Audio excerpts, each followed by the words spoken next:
India জোটে তৃণমূলকে পাশে পেতে মরিয়া কংগ্রেস। তড়িঘড়ি সোমবার সকাল 10টায় ইন্ডিয়া জোটের বৈঠক ডাকা হয়েছে। গুরুত্বপূর্ণ বৈঠক ডাকল কংগ্রেস এবং বিশেষভাবে আমন্ত্রণ জানানো হলো তৃণমূল কংগ্রেসকেও। সুদীপ বন্দ্যোপাধ্যায়ের সঙ্গে একাধিকবার যোগাযোগ করলেন গৌরব গগৈ।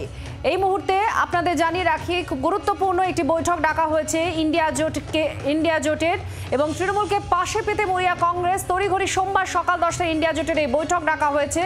আমন্ত্রণ জানানো হয়েছে তৃণমূল কংগ্রেসকে। সুদীপ বন্দ্যোপাধ্যায়ের সঙ্গে একাধিকবার যোগাযোগ করেছেন গৌরব গগৈ। রাজীব চক্রবর্তী আমাদের প্রতিনিধির সঙ্গে রয়েছেন। রাজীব, কি খবর পাওয়া যাচ্ছে বৈঠক নিয়ে এবং ফোনে একাধিকবার যোগাযোগ করা হয়েছে সুদীপ বন্দ্যোপাধ্যায়ের সঙ্গে, কি খবর?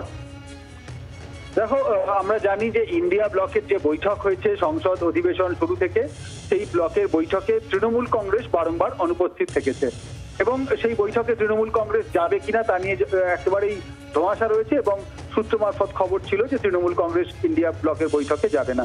এবার একটি ইস্যুকে সামনে রেখে তৃণমূল কংগ্রেসকে পাশে পেতে চাইছে কংগ্রেস এবং সেই ইস্যুটি একেবারে তৃণমূল কংগ্রেস সহ কয়েকটি বিরোধী রাজনৈতিক দলের একেবারে কমন ইস্যু হয়ে দাঁড়িয়েছে।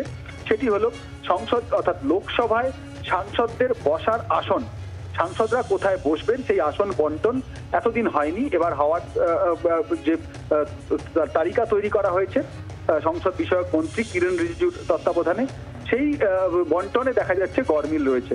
কিরকম গরমিল? যেখানে দেখা যাচ্ছে তৃণমূল কংগ্রেসের নেতা সুদীপ বন্দ্যোপাধ্যায়, যেহেতু তিনি দলনেতা, তিনি সামনের বেঞ্চে বসবেন, সামনের সারিতে বসবেন। তার পেছনে সাধারণত থাকেন তার দলের সাংসদরা।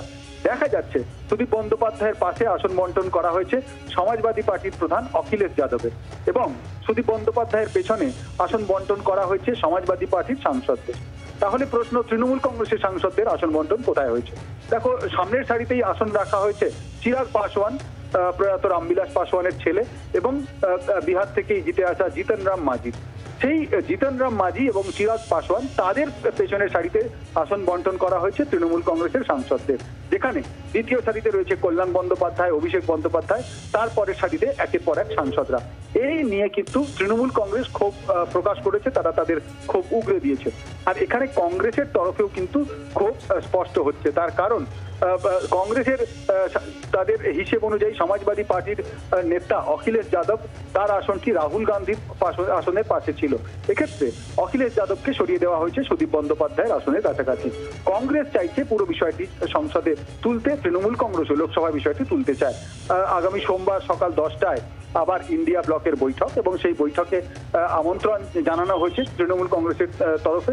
তৃণমূল কংগ্রেস নেতা সুদীপ বন্দ্যোপাধ্যায় তিনি কংগ্রেসের নেতাদের জানিয়েছেন যে দলীয় সিদ্ধান্ত ইন্ডিয়া ব্লকের বৈঠকে না যাওয়া, তিনি এ বিষয়ে কোনো সিদ্ধান্ত নিজের তরফে নিতে পারবেন না। কিন্তু একটা বিষয় স্পষ্ট, সোমবার এবং মঙ্গলবার বিরোধীদের দাবি মেনে সরকার রাজি হয়েছে সংবিধান বিষয়ক আলোচনায়। অর্থাৎ সোমবার এবং মঙ্গলবার সংসদের দুই কক্ষে সংবিধান নিয়ে আলোচনা হবে এবং সংসদ অধিবেশন চলবে।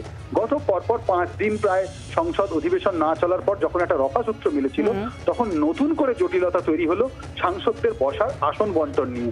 এই বন্টন নিয়ে কিন্তু কংগ্রেস এবং তৃণমূল কংগ্রেস অনেকটাই কাছাকাছি এসেছে, যা জাতীয় রাজনীতির ক্ষেত্রে যথেষ্ট গুরুত্বপূর্ণ। ধন্যবাদ রাজীব। সুদীপ বন্দ্যোপাধ্যায় কি বলেছেন এই আসন বন্টন নিয়ে, শুনুন।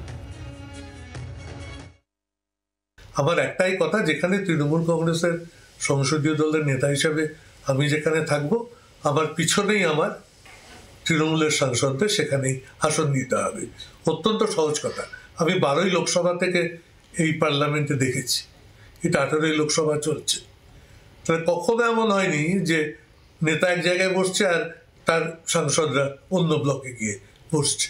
এটা ঠিক হয়নি, ভুল সিদ্ধান্ত, এটাকে পরিবর্তন করতে হবে। কংগ্রেস দলও একইভাবে এই ঘটনাতে তারা প্রতিবাদ জানাবে বলে আমার সঙ্গে বারংবার যোগাযোগ করেছে। তাই আমরাও ঠিক করেছি সোমবারে আমরা এই প্রতিবাদ জানাবো। আমি আজকে রাত্রেই মেল করে আমার প্রতিবাদের কথা জানাবো। বাংলার আওয়াজ, বাঙালির আবেগ, জি 24 ঘন্টা।